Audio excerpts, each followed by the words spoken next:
Hello, beautiful people, and welcome back to Angelic Embrace, where we document and narrate the glorious and life-changing near-death experiences from people all over the world. So sit back, relax, know that you are loved, and let's get into today's near-death experience story. Consider subscribing and watching to the end to find out what happens. My name is David. I have been a survivor of an NDE for the last 32 years, and I currently reside in Hawaii. Since then, I have not discussed this matter with any support groups. It has had a huge impact on my life, and there have been occasions when I have questioned whether or not I have lost my mind. Now that I look back on it, I see that the insane portion was really a form of denial and skepticism. It was the year 1990, and I was residing in the East Bay region of Northern California at the time. Just then, I got back from a vacation to Squaw Valley, where I went skiing. My very first experience with snow occurred at that very moment. I was a server at the Berkeley Host Marriott, and for some reason I had developed a cough that, at first, didn't seem to be anything serious. Consequently, I continued to go to work. I suppose that the weather in the Bay region was exceptionally severe at this time since it was getting close to the end of the year, which meant that it was rather chilly for someone who was born and raised on an island.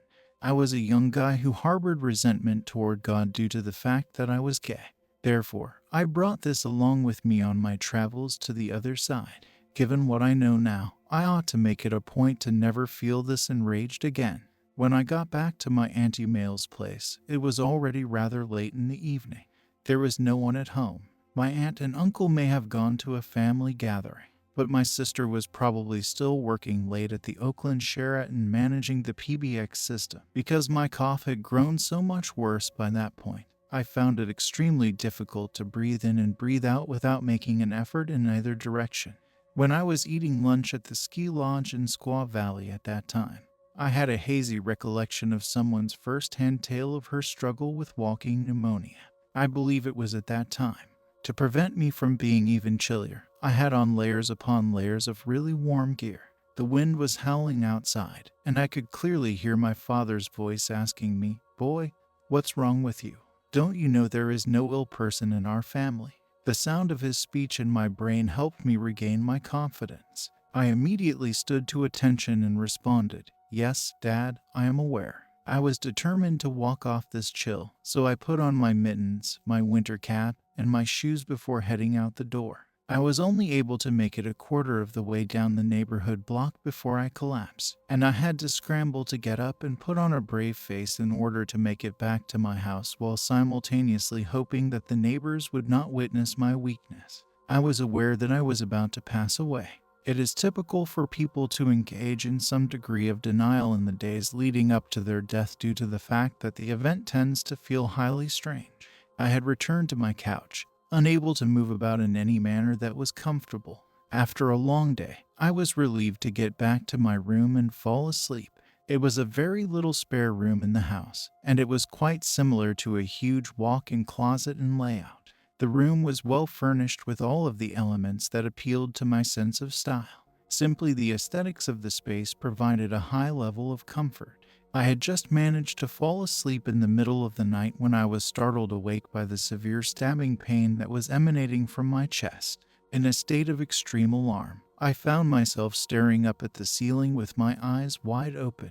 I was unable to take a breath since my mouth was wide open and I couldn't close it.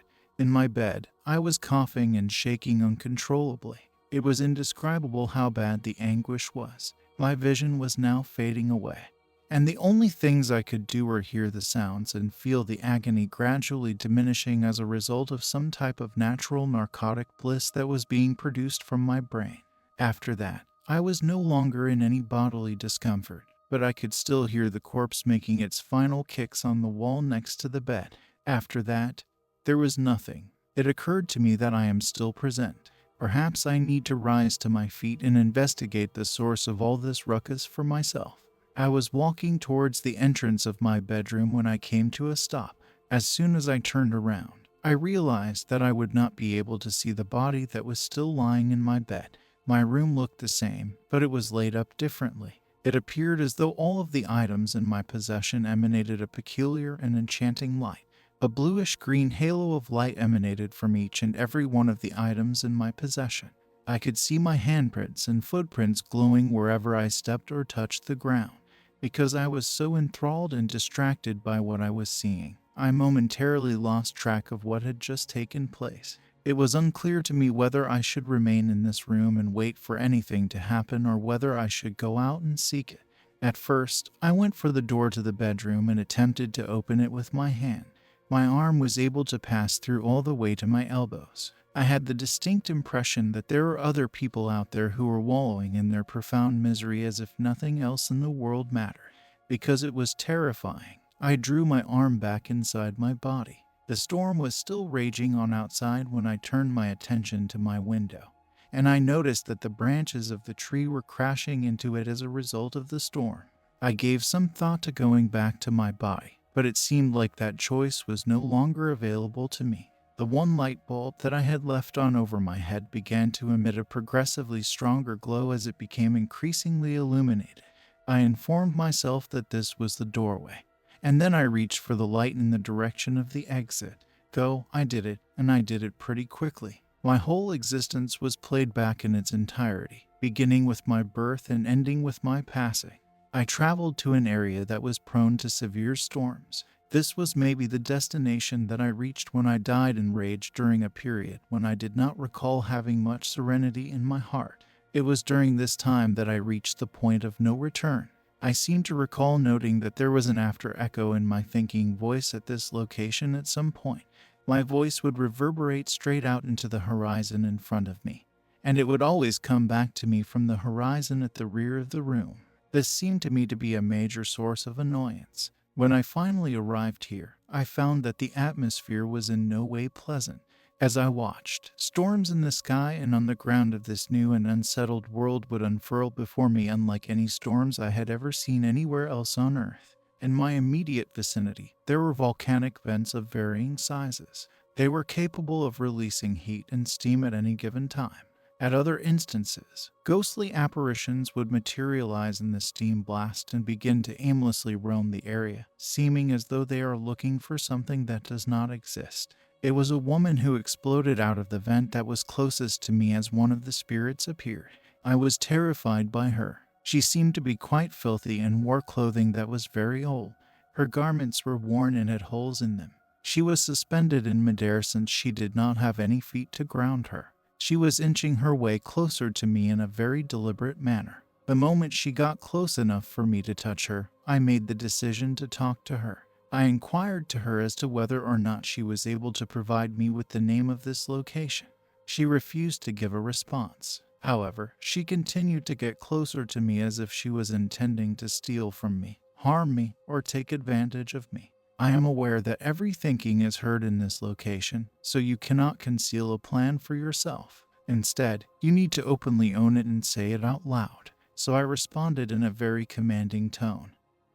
"Who are you?" She then tore away a portion of the cloth that covered her face, revealing to me nothing but her skeleton and skull. Her mouth appeared to be wide open, as if it had been dislocated, and she sprung entirely out of her robe before swooping down and biting me. My left shoulder, which corresponds to my spirit body. The agony was so severe that it made the prospect of passing away seem preferable. When it came time for her to take another bite out of my spirit, I immediately got down on my knees and cried out to God. At that same moment, she was spinning around in the air to get another bite. The spirit woman stood there for a moment before placing her hands on her head and vanishing back into the earth vent. I noted that the other ghosts that were approaching performed the same thing. Still, I wept for God and begged him to forgive me for the impolite things I had spoken about him on earth. I also pleaded with him to take me back to heaven and get me out of this foreign world so I could be with my family. It was at that same instant that I also became aware that the sound of my own voice would no longer reverberate and come back to me. Instead, I would yell out his name until I reached the highest point of the horizon, and the very mention of his name would cause light and sound to burst into existence. The other spirits who were close to me would seem terrified, as if they received no solace at all from God. This made me feel sad, But at the same time, it brought me delight to know that God had accepted my apology, since it meant that the light on the horizon would grow brighter in the direction that I was headed.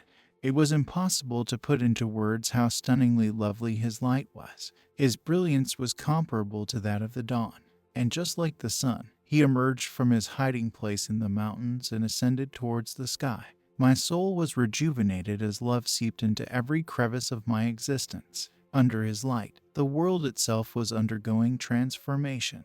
I witnessed a portion of the mountains splitting apart and water pouring down it in the shape of waterfalls. The thick clouds that were floating above my head began to recede at a startlingly quick rate. God has appeared, and the light that he brings is comforting and inviting. When I finally reached it, I was completely at ease and content. As his light moved across the landscape, one could see out individual blades of grass emerging from the soil. Huge trees would suddenly rip themselves out of the ground and stand tall in front of me. There would be several species of birds flying about in the skies. It seemed as though every living thing created by God had emerged from the woods to say hello to me. This was the most incredible homecoming celebration ever. The only emotions that come to me as I think back on this event are tears of joy and laughing.